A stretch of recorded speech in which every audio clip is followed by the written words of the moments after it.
Welcome to the Private Practice Journeys podcast, where mental health professionals learn about the nuts and bolts of private practice by listening to the journeys of 4 therapists that have taken the plunge into private practice. And here's your host, Chris Quarto. Hey everybody, this is Chris Quarto. Welcome back to Private Practice Journeys 1 year later. And today my guest is Cindy Norton. And Cindy, welcome back. Oh, thank you. I'm glad to be back. I think I was looking through my records, and I think you were the very first of the 4 therapists who joined me on the Private Practice Journeys podcast series. And here you are. You're the last one I'm interviewing this time. You're kind of like the alpha and the omega of the therapists, so to speak. So, but welcome back. Oh, thank you. So what I've done with the other therapists, since it's been a little while, and we've had a lot of people who have listened to the podcast series in the past, but we also have many new listeners. And it's probably a good idea let's just start by having you share your story about how you got into private practice, because you weren't always in private practice. I know it was more of a deliberate decision on your part, as we had talked last year about this whole process. But let's just start out by perhaps having you share your story about how you got into the private practice area. Okay, yeah. My background is in business management and accounting and marketing. That's what I went to school for. And I ended up in my late 20s just wanting to do something different and really be able to help people. And it come along naturally. It's not something where I've always wanted to be a therapist since I was a kid, but it was something that came later on, and it came as a result of thinking about that I want to do something different and I really want to help people. Mm-hmm. So, and I knew that relationships were super important, and it's really great when you're having a good relationship with your partner. Mm-hmm. So that's something, just knowing that, I kind of combined those two things and thought, well, I want to be a couples therapist in private practice. That's how I feel that I can really help these people. So then I made the decision to go back to grad school. And that was my intention the whole time. So while I was in grad school, I'd done a lot of research on private practice. Mm-hmm. So by the time I graduated, I felt pretty prepared to do that. And I think I was a little naive in not really knowing what to expect, because before I enrolled in grad school, I assumed, okay, I'll go to grad school for 2 years, right. I'll graduate, and then I'll open up my practice, and then I'll be a therapist. Sure. But it doesn't turn out that way. So here I am almost 10 years later, and I finally realized that dream. That's interesting. So it was.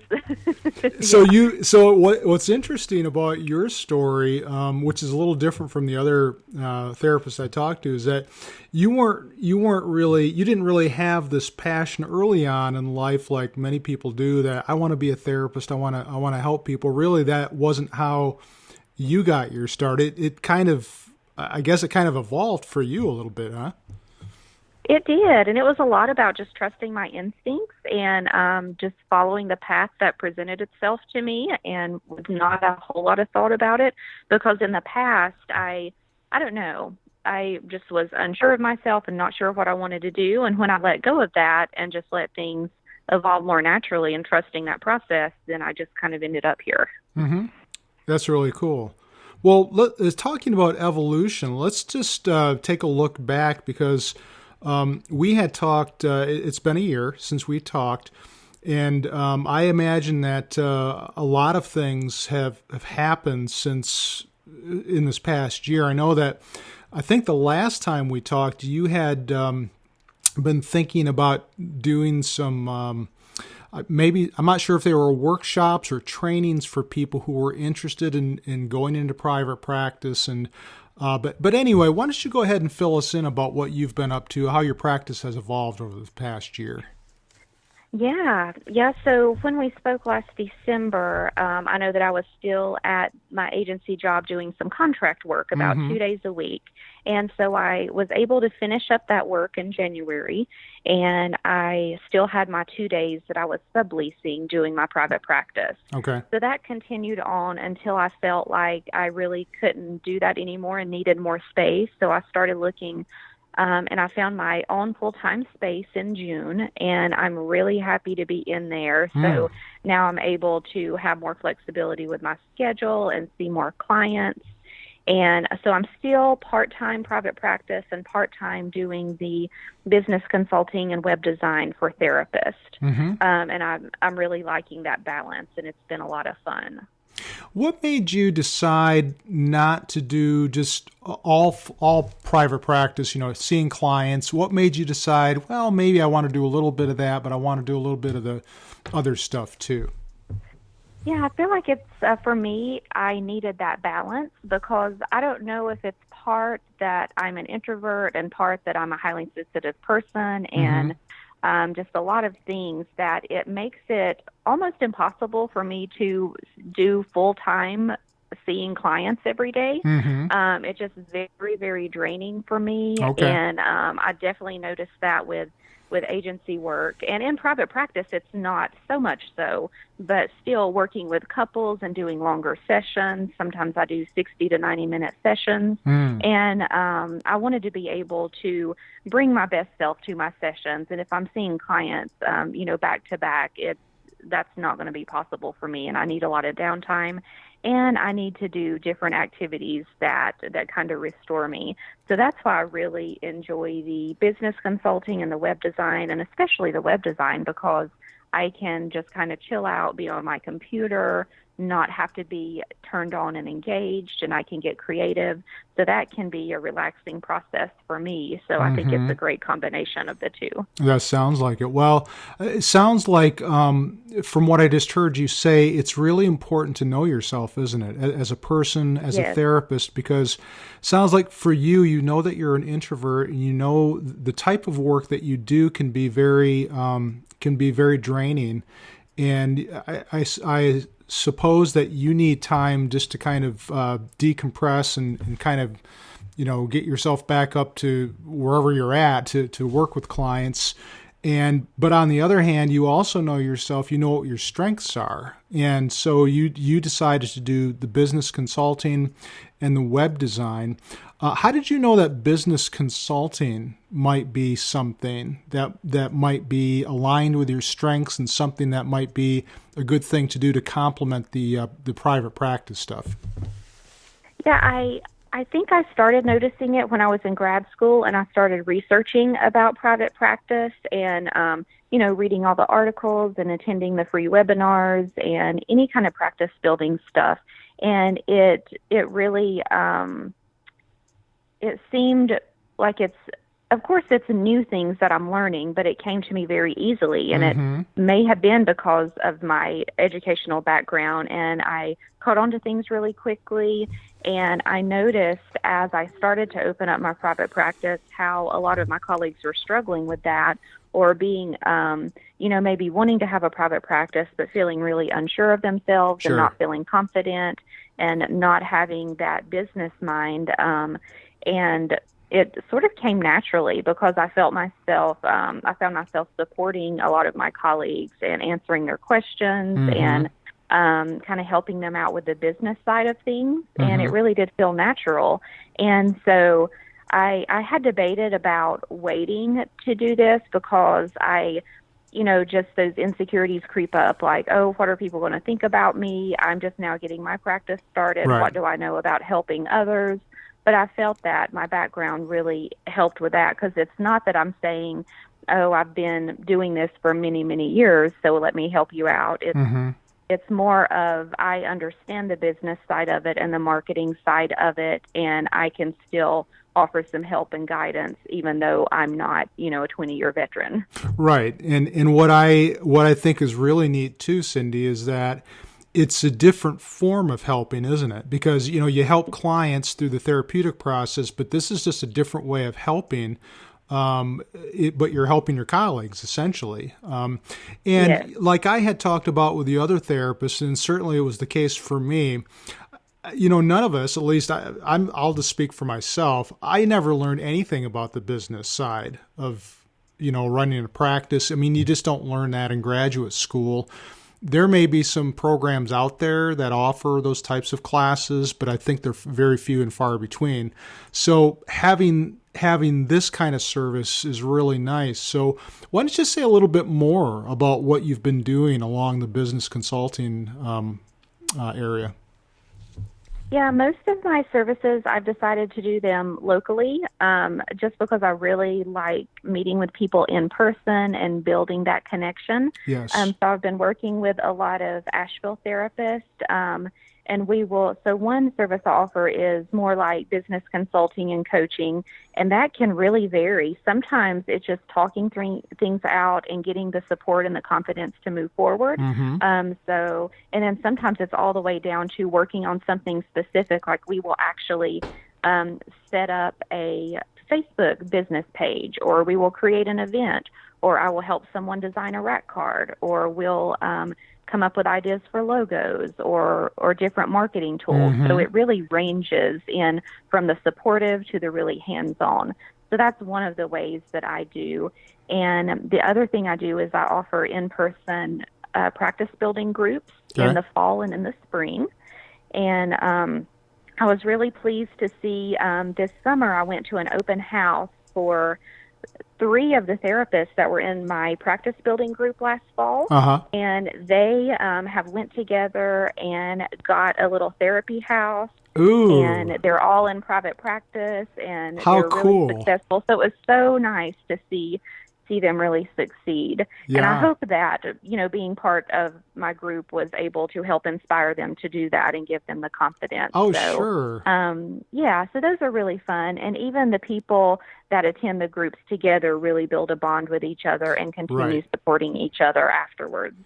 It's sort of like we're all in the same boat. We're all learning about this together and at the same time. And it's got to be very validating for you to see that kind of stuff happen. That's really cool. Yeah. I also do some workshops that are on specific topics. And so those vary depending on, what people are saying that they need. And, of course, I do the web design, which I really love. And I'm starting something new this year in January, and it's called Monday Morning Motivation. Okay. So it's something that I wanted to do a really affordable small group support for therapists. So I'm going to offer it every Monday, and they can drop in from, it'll be from 10 a.m. to 11:30, so it'll be about an hour and a half. Okay. And it's just $12. So I wanted to make it really, really affordable. And people come with whatever they want support with for their private practice. And so it'll be a combination of coaching and consulting and co-working and collaboration. And it'll be limited to about 5 people each time, so people can really get things done in their private practice and get motivated for the week.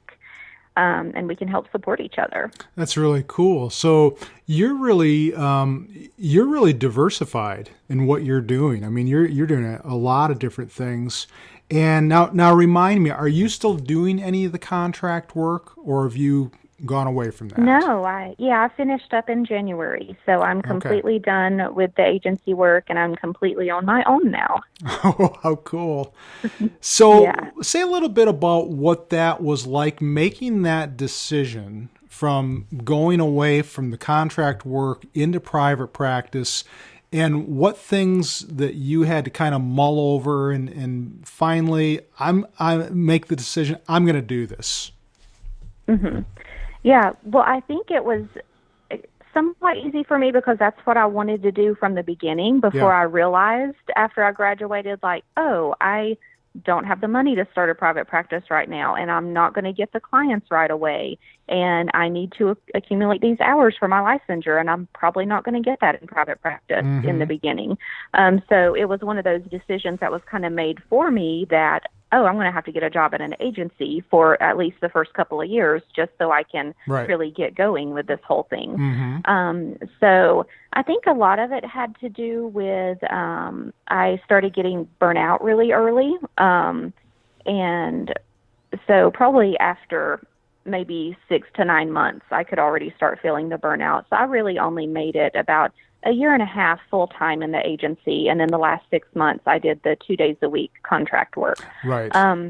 But I think just feeling that I knew that private practice is what I wanted to do. And even though I wasn't 100% sure that it was going to work out, I did have faith that, this is my path. I am going to make it work. Mm-hmm. And it was really scary making that decision. But I think what helped was the ability to go from my full-time work and then drop down to 2 days a week doing contract work. So Right. that made the transition a little easier. But it was still scary. And it still is scary sometimes because in the beginning stages of a business, it takes a while to get it going and to start making a profit. So I'm still in that growth phase, and but I know that I'm doing the right thing, and I'm really happy. Well, it kind of brings me to my next question, because I've posed this question to the other therapists, and I want to get your take on this, because each one of you have had slightly different approaches to how you've gone into private practice. And of course, I have a lot of students in our counseling program who want to do private practice. I think sometimes people have these romantic visions of what private practice is, what it can be like, and all that kind of stuff. You and I know that it doesn't start off that way, at least. But anyway, Yeah. Looking at your path and how things worked out for you, would you think it makes sense for therapists to go directly into private practice? Would you recommend that they do more along the lines of what you did, do some agency work first or contract work, or what are your thoughts along those lines, Cindy? Yeah, I don't really have an opinion one way or the other because there's pros and cons to each decision. Mm-hmm. I think if I were to do it over again, I would probably take the same path, even though working at an agency was not what I ever wanted to do. Mm-hmm. But it just seemed like it was, it helped me get to where I needed to be. So with it's difficult to go directly into private practice if you don't have the startup money and you don't have enough clients to meet your hour requirements to get your full licensure.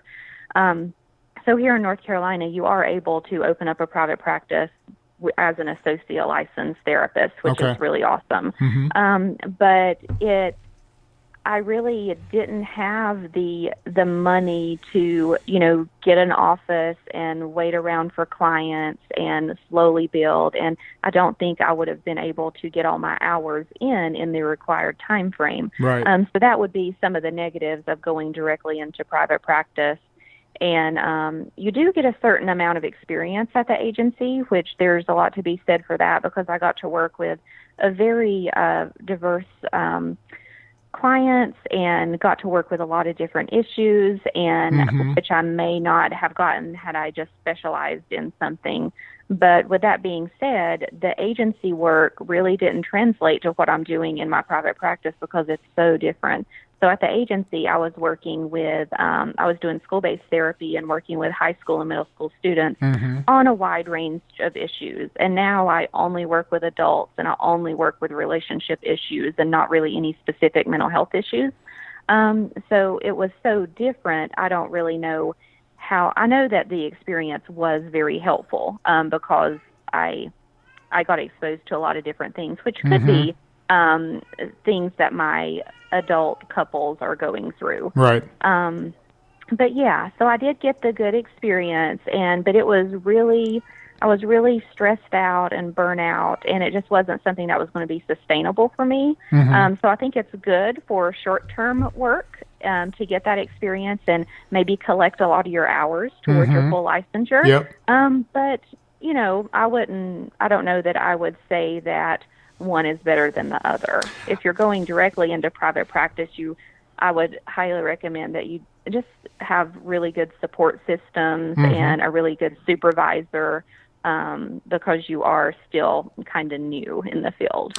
I think you're right. I think there are certainly pros and cons of doing that. My con, I think, what I always tell students is that where are you going to get your referrals? If you go directly into private practice, how are you going to get clients? And I think that's a pretty big hurdle to try to get over, if you're going to do this. But still, I've had students who have done it, and it's taken them a while, but most of them are doing really good at this point. But it's a big struggle, and you need to really know what you're getting yourself into if you do that. So, well, now that you have another year of private practice under your belt, and I wonder if there's any things that you might recommend to therapists. Because we have a lot of therapists who listen to this who are doing agency work that you were just talking about, and they're kind of getting burned out, and they're thinking, I don't want to do this for the rest of my life. I'd like to maybe take a stab at private practice. So I wonder if you have anything, now that you've been in it for a little while more now, any recommendations you have for them? Something that helped me was the ability to ease into it somewhat. So it's really great if your agency has the option where you could go down to part-time, or you could do some contract work and maybe see if you could sublease starting, 1 day a week, then maybe 2 days a week, and slowly move into the private practice, because it really is a big financial responsibility if you just go out and get your own office, but you don't really have the time and the clients to fill the space and the time. But even if you do that, you could get your own office and then maybe sublet to other people as you grow. So I think either one of those are a good option, where you're just maybe paying for a couple of days a week while you build your practice. Sure. I think that it all boils down to risk, doesn't it? I mean, when you make this decision, there are certainly a lot of risks that you're taking. Financial risk is certainly, I think, one of the biggest ones there. And I don't think that some people don't even think about the possibility of subletting. But man, that's really a great way of reducing your financial risk. And and I think that's where networking comes in. If you talk to people, if you talk to other therapists who are in private practice, maybe talking to them, asking them, hey, do you have an office? Would you consider letting me sublet? I don't know about you, but I've had people, and I've done this too, have sublet on the weekends, have sublet at night, times that the other therapists might not be using their offices. So I think that those are all. Yeah, it's not very likely that even a full-time therapist is going to be using their office every single day or every single hour of the day, because a lot of therapists may work 4 days a week, or maybe they don't work evenings. So when I started out, I started subletting just on Saturdays. So I started 1 day a week. And then once I felt that I could handle another day and had started doing some contract work at the agency, I got another day, which was Monday. And so I had those 2 days for a while. And then it got to where, people were saying, oh, I can only come on a Tuesday or Thursday, or the times didn't work out, or they just needed evenings. Right. So that's when I knew that it was time to get my own space, so I would have more flexibility in that. Mm-hmm. Yeah. Do you have any other recommendations at this point? Yeah, I think being prepared for the ups and downs, because it is such a roller coaster ride.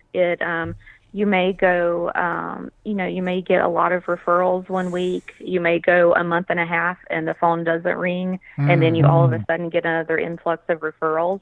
So I think it's so easy for some people to panic during those times when it doesn't seem steady, but just know that it will be coming back around. And so being really grateful for when you're having those ups, and just working and spending time in your practice and fine-tuning things whenever you're not as busy, so you can be better prepared for whenever the phone starts ringing again.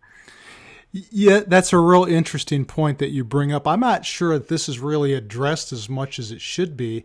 The whole issue of your own emotional regulation as it pertains to private practice, because really what you just said, those ups and downs, and what happens when you have the down times and you start, those self-doubts start creeping in, and how do you manage that and not freak out? And I mean, that's so big a part of being a successful private practitioner, the way that you go about managing that and getting through those times.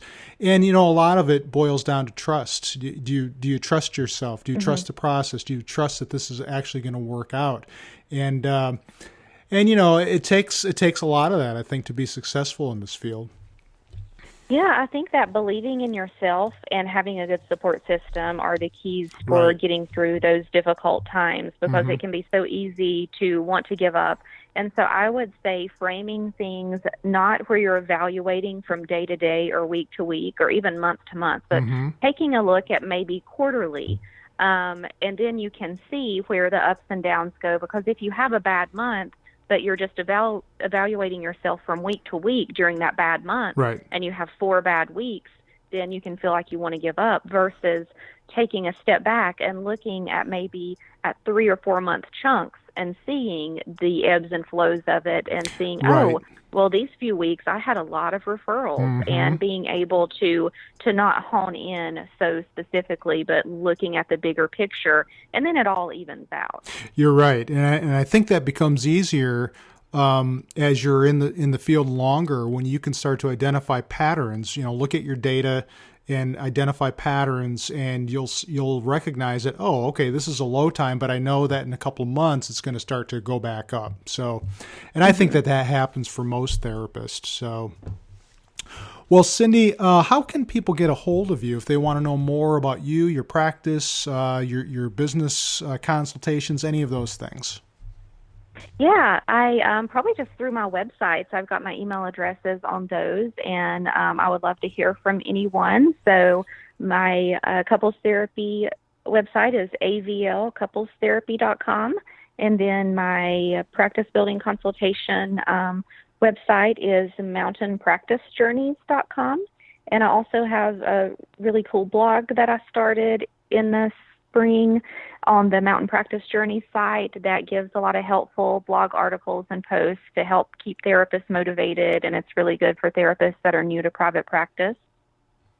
That's wonderful stuff, because I think, when I started doing private practice, there was nothing like this available. And it's so nice to have this where you can look at this and not feel as though you're just kind of totally in the dark. I mean, so it's really nice to have this kind of information out there. So I really appreciate you sharing that. And listen, good luck in this next year coming up. I'm sure it'll be successful, and really appreciate you touching base with me again. Oh, yeah. Thank you so much. Okay. Well, have a good rest of the week. Okay. You too. Okay.